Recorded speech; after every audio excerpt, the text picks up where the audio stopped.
નમસ્કાર મિત્રો, હું જ્યોતિષાચાર્ય સત્યમ જોશી યુટીસી ન્યૂઝમાં આજે મહાશિવરાત્રિ વિશે આપણે ચર્ચા કરીએ. મહાશિવરાત્રિ એટલે ભગવાન શિવનું મહાપર્વ છે.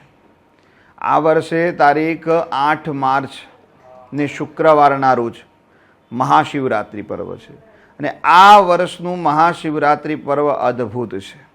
શુક્રવાર છે અને શિવયોગ છે અને શિવયોગની અંદર જ્યારે મહાશિવરાત્રિ પર્વ આવતું હોય ત્યારે તે પરમ શિવની કૃપા પ્રાપ્ત કરવાનો અનેરો અવસર છે.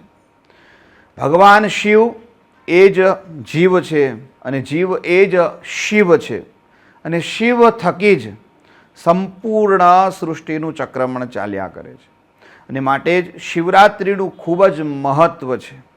આપણા શાસ્ત્રોમાં 4 રાત્રિનું ખૂબ મહત્ત્વ લખેલું છે. કાલરાત્રિ, મહારાત્રિ, મોહરાત્રિ અને દારુણ રાત્રિ. જેમાં મહારાત્રિ એટલે મહાશિવરાત્રિ, મહાપર્વ, શિવનું મહાપર્વ એ જ મહાશિવરાત્રિ છે ને શિવની પરમ કૃપા પ્રાપ્ત કરવાનો શ્રેષ્ઠ અવસર એ જ શિવરાત્રિ છે.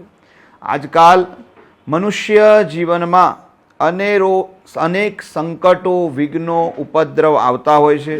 જીવનમાં આજકાલ ઘણા બધા રોગો આપણે જોઈ રહ્યા છે. બ્લડ સંબંધી, ડાયાબિટીસ સંબંધી, હાર્ટ સંબંધી, કેન્સર, કિડની. શિવ એ હૃદયના માલિક છે. જે જાતકોને હૃદય સંબંધી બીમારી હોય તેમને એ બીમારીમાંથી રાહત પ્રાપ્ત કરવા ભગવાન શિવને દર્ભયુક્ત જળથી અભિષેક કરવો જોઈએ. એ ખૂબ જ લાભકારી. મહાશિવરાત્રિ પર્વે 4 પ્રહરનું ખૂબ જ મહત્ત્વ છે. સૂર્યાસ્તથી સૂર્યોદય સુધીના 4 પ્રહર, એમ ટોટલ આખો દિવસ 8 પ્રહરનો હોય છે, જેને અહોરાત્ર કહેવાય.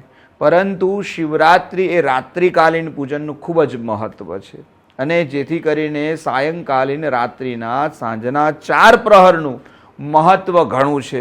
આ વર્ષે સાંજે 6:45 પ્રથમ પ્રહરની શરૂઆત થશે અને બીજા પ્રહરની શરૂઆત રાત્રે 9:42 થશે. ત્રીજા પ્રહરની શરૂઆત રાત્રે 12:47 થશે. ચોથા પ્રહરની શરૂઆત રાત્રે 3:51 થશે. એમ આ 4 પ્રહરના પૂજનનું ખૂબ જ મહત્ત્વ છે. પહેલા પ્રહરમાં ભગવાનને ગંગાજળથી અભિષેક કરવો, બીજા પ્રહરમાં દૂધથી, ત્રીજા પ્રહરમાં શેરડીના રસથી અને ચોથા પ્રહરમાં નારિયેળના જળથી અભિષેક કરવો એ લાભકારી છે.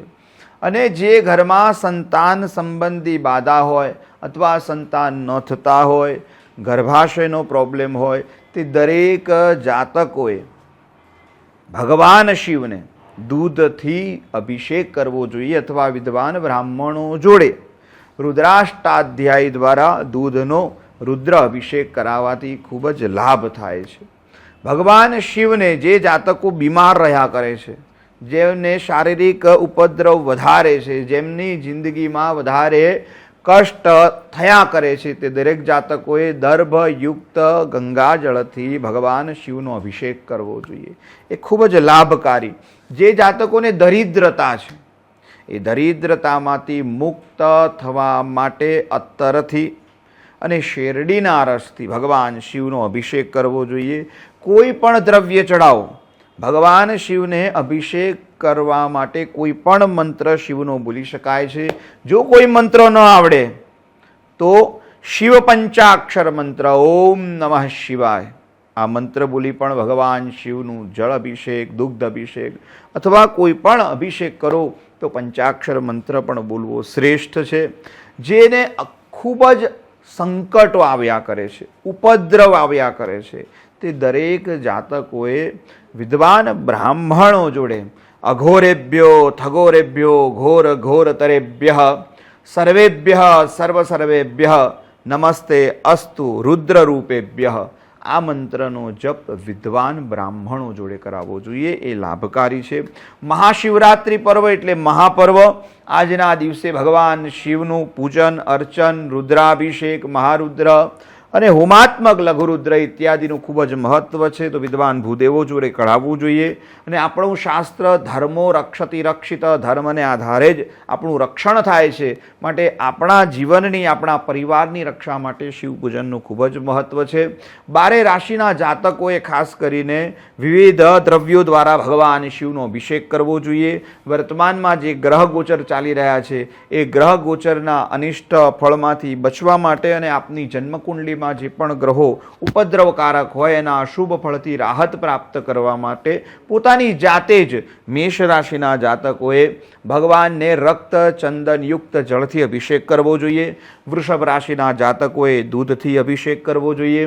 મિથુન રાશિના જાતકોએ શેરડીના રસથી અભિષેક કરવો જોઈએ. કર્ક રાશિના જાતકોએ પંચામૃતથી અભિષેક કરવો જોઈએ. સિંહ રાશિના જાતકોએ મધથી અભિષેક કરવો જોઈએ. કન્યા રાશિના જાતકોએ ખાસ કરીને ભગવાનને દર્ભયુક્ત જળથી અભિષેક કરવો જોઈએ.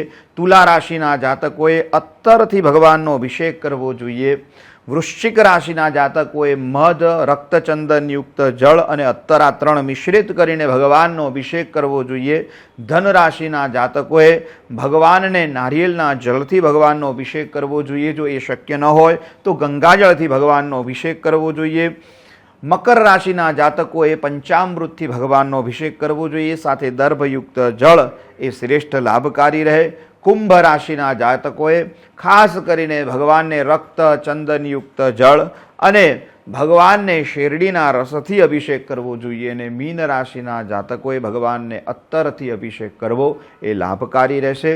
ખાસ કરીને વર્તમાનમાં મકર, કુંભ અને મીન રાશિના જાતકોને 7.5 પનોતી ચાલી રહી છે.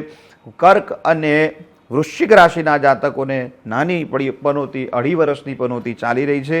તો એ પનોતીમાંથી રાહત પ્રાપ્ત કરવા સાથે મીન રાશિમાં રાહુ મહારાજ બિરાજમાન છે. તો કોઈ પણ અશુભ ફળથી રાહત પ્રાપ્ત કરવા શિવ જ એક શ્રેષ્ઠ દાતા છે. માટે શિવનું પૂજન અર્ચન એ આપણા જીવનમાં રક્ષણકારી છે. આ વર્ષે વિશેષ યોગ શુક્રવાર અને શિવ યોગ છે. શુક્ર એ પરમ શિવ ભક્ત હતા અને એ દિવસે શિવ યોગ છે. અને શિવ યોગમાં કરેલું ભગવાન શિવ પૂજન અર્ચન એ શ્રેષ્ઠ ફળદાયી છે. આપ સર્વ પર ભગવાન શિવની પરમ કૃપા રહે એ જ અભ્યર્થના સાથે ઓમ નમઃ શિવાય.